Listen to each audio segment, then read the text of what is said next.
Educational channel విద్యా ఉద్యోగ సమాచారానికి స్వాగతం. ఈరోజు ఆయా దినపత్రికల్లో వచ్చిన ముఖ్యమైన వార్తలను అయితే విశ్లేషిద్దాం. ఇలాంటి అప్డేటెడ్ సమాచారం కోసం ఛానల్ని సబ్స్క్రైబ్ చేసుకోండి. జీకే, కరెంట్ అఫైర్స్ మరియు ఇతర సమాచారాన్ని ఎప్పటికప్పుడు అప్లోడ్ చేయడం జరుగుతుంది.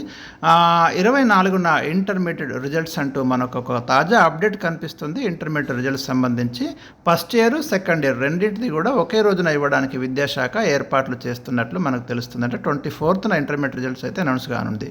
అదేవిధంగా ఈ నెల 30 లేదా వచ్చే నెల 1న 10th క్లాస్ యొక్క రిజల్ట్స్ ఇవ్వడానికి కూడా విద్యాశాఖ మరోవైపు ఏర్పాట్లు చేస్తున్నట్టు ఒక అప్డేట్ మనకు కనిపిస్తుంది. ఇది intermediate and 10th class results సంబంధించి ఈరోజు ఉన్నటువంటి వార్త. ఇక టెట్కు 2,83,441 దరఖాస్తులు వచ్చినట్టు తెలుస్తుంది. ఎందుకంటే ఏప్రిల్ 20 టెట్ గడువు ముగిసిపోయింది. టోటల్గా దాదాపు 2,83,441 అభ్యర్థులు అయితే ఇక్కడ అప్లై చేసుకోవడం జరిగింది. వీరికి ఎగ్జామ్స్ అనేవి మే 20 నుంచి జూన్ 3 వరకు పరీక్షలు నిర్వహిస్తామని విద్యాశాఖ ప్రకటించింది. టెట్ రిజల్ట్స్ జూన్ 12న రిలీజ్ చేస్తారు.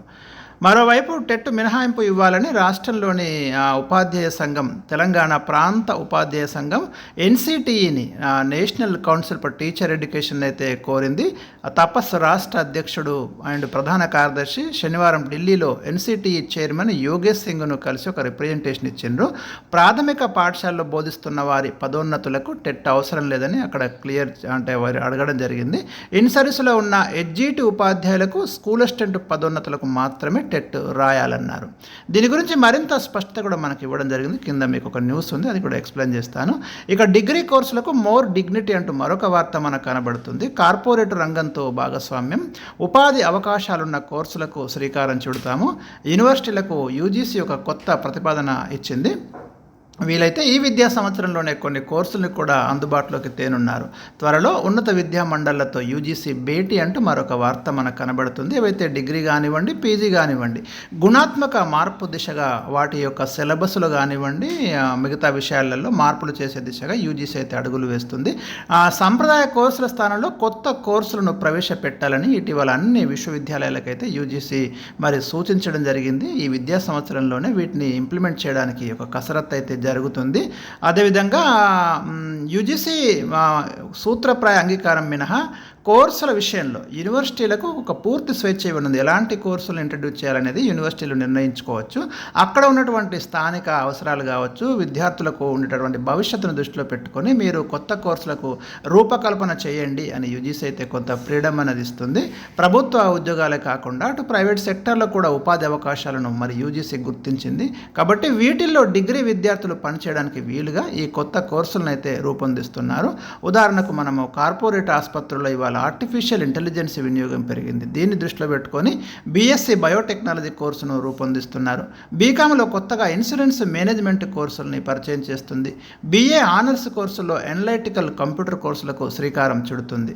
యూనివర్సిటీలు దగ్గరలో ఉన్నటువంటి కార్పొరేట్ సెక్టార్లతో ఒక పార్ట్నర్షిప్ అంటే ఒక ఎంఓయూ కుదుర్చుకొని అవసరమైన సాంకేతిక పరిజ్ఞానం అందించాలన్నది వీటి యొక్క ఉద్దేశం అని మనకు అర్థమవుతుంది. ఇది డిగ్రీకి సంబంధించి ఉన్నటువంటి ఒక తాజా అప్డేట్ అని మనం చెప్పుకోవచ్చు. ఇక మరోవైపు జూన్ 9నే గ్రూప్ 1 ప్రిలిమ్స్ వాయిదా వేయడానికి అవకాశం లేదు అని మనకు ఒక వార్త కనిపిస్తుంది. ఇప్పటికే మరి సెంటర్స్ గుర్తింపు కావచ్చు. హాల్ టికెట్లు వచ్చే నెల చివరి వారం నెలాఖరులోగా విడుదల చేయాలని కమిషన్ అధికారులు అయితే భావిస్తున్నారు. అంటే లోక్సభ ఎన్నికల ప్రక్రియ కొనసాగుతున్నప్పటికీ కూడా గ్రూప్ 1 విషయంలో ముందుకే వెళ్ళాలని అధికారులు అయితే భావిస్తున్నట్టు మనకు అర్థమవుతుంది. ఇప్పటికే ప్రశ్నాపత్రాల రూపకల్పన, ట్రాన్స్లేషన్తో పాటు సెంటర్స్ గుర్తింపు పనులు వేగంగా జరుగుతున్నాయి. దీంతో ఈ పరీక్షను వాయిదా వేసే ఉద్దేశం అయితే లేదని మనకు తేలిపోయింది. ఇది ఒక గ్రూప్ 1కి సంబంధించిన తాజా అప్డేట్ అని మనం అనుకోవచ్చు. ఇక టీచర్ల డిప్యుటేషన్లు రద్దు. రాష్ట్రంలో ఉన్నటువంటి టీచర్ల డిప్యుటేషన్లను విద్యాశాఖ రద్దు చేసింది. ఈ మేరకు పలు జిల్లాల డిఈఓలు శనివారం ఉత్తర్వులు అయితే జారీ చేయడం జరిగింది. రిలీవ్ అయిన టీచర్లు ఈ నెల 23న వారి సొంత స్థానాల్లో రిపోర్ట్ చేయాలని సూచించారు. అండ్ నెక్స్ట్ వన్ చాలా ఇంపార్టెంట్ న్యూస్. పదోన్నతులకు టెట్ కష్టాలు అని మనకు ఒక వార్త కనిపిస్తుంది. ఎన్సిటిఈ చైర్మన్ తపస్సు నేతలు కలిసినప్పుడు కొంత స్పష్టత ఇవ్వడం జరిగింది.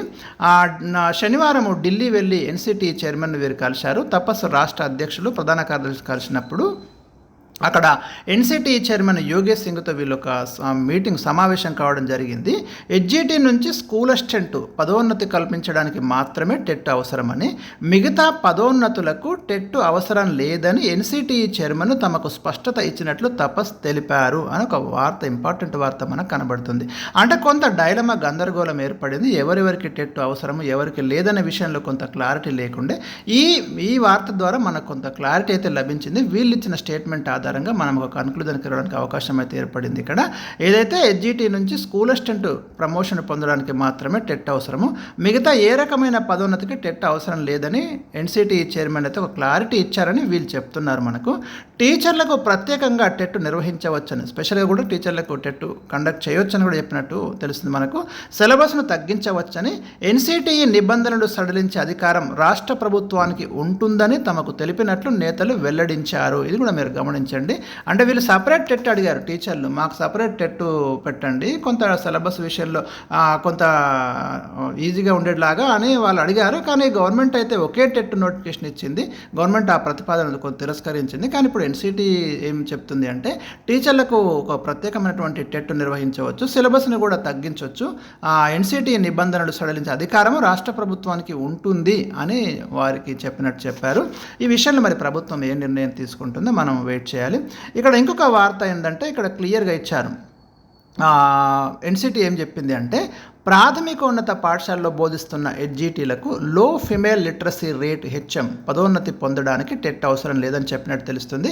6, 7, 8 తరగతుల్లో బోధిస్తున్న లాంగ్వేజ్ పండిట్లకు వారి హోదా మారడం లేదు కనుక వీరికి కూడా టెట్ అవసరం లేదు. ఇన్ సర్వీస్ టీచర్లకు టెట్ కండక్ట్ చేయవచ్చు సపరేట్గా. 1 నుంచి 5 తరగతులు బోధిస్తున్న వారు హై స్కూల్లో స్కూల్ అసిస్టెంట్ పదోన్నతి పొందడానికి మాత్రమే టెట్ పేపర్ 2 అవసరం. రాష్ట్ర ప్రభుత్వం టెట్ పాస్ పర్సంటేజ్ని కుదించవచ్చు అని కూడా చెప్పింది. టీచర్లకు ప్రత్యేకంగా టెట్ నిర్వహించవచ్చు, సబ్జెక్టును బట్టి సిలబస్ను నిర్ణయించుకోవచ్చు. ఇది తపస్సు నేతలకు ఎన్సిటిఈ ఇచ్చినటువంటి క్లారిటీ.